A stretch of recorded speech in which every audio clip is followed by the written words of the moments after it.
I do want to introduce our next speaker, a prime example of the intersectionality of digital citizenship and creativity, Karina Linch, who is the Chief Product Officer of BrainPOP. Karina has led the development of new products, impacting learning outcomes for millions of students. I'm also very glad to know that before joining BrainPOP, Karina was a New York City public schools teacher and was the lead teaching fellow in Brooklyn and the Bronx. Ladies and gentlemen, please help me welcome Karina.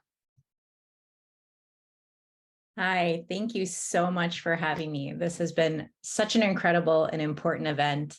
I did start my career as a media studies teacher and technology teacher, but for the last 17 years, I've been building educational products for BrainPOP, where our mission is to empower kids to shape the world around them and within them. And man, did I love Richard Culato's opening keynote today. Digital citizenship needs to focus on the do's, not just the don'ts. This is just a fantastic message. So in that spirit, I'm going to give you my favorite do. It's one that I've seen every master teacher use, and it served me as a parent with my own kids. So here is my favorite digital citizenship do. It is the pause. That's right. One of the most important things you can do is teach your students and your kids the power of pausing. Model pausing to think critically as you consume media with your kids. Model pausing to think before you publish. Teachers, you already know the power of pause because you do this when you read aloud with your students. You pause and you ask them to consider the author's point of view, or pause to help them make a connection to current events. Parents, you do this when you read a picture book at bedtime, and you pause to help your child make a connection or dig deeper. You can take these incredible pausing skills that you already use with books, and you can transfer them to any digital form of media. When you model pausing and thinking critically, you're helping your kids become conscientious consumers of media. So I had a proud parenting moment a few weeks ago, and it involved coming downstairs and finding my 3 boys watching Hocus Pocus 2.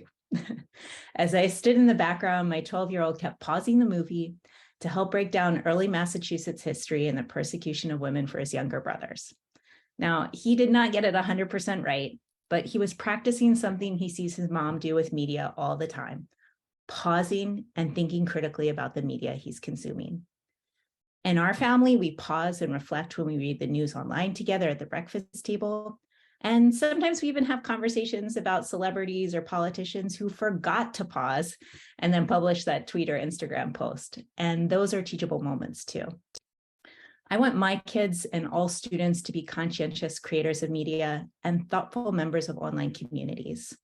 If we give them safe sandboxes to learn and fail now, when they get older and they don't have a parent or a teacher watching over their shoulder, they will have already built up some of those digital citizenship skills that can help guide them.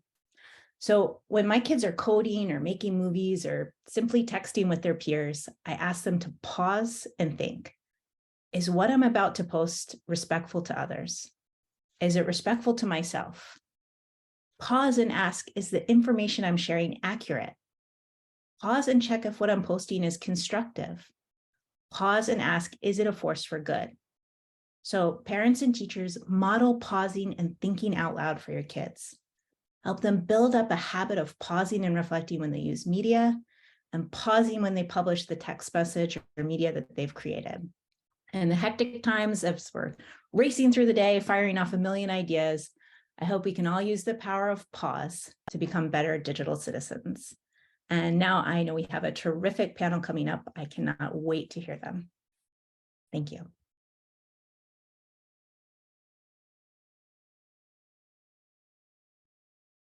Thank you so much, Karina and BrainPOP, for reminding us of that power of pause. Definitely really important for us educators, administrators, and all industry partners, as we have so many things on our plate, and that really is just helpful for us to be socially and emotionally as well strong for the work ahead.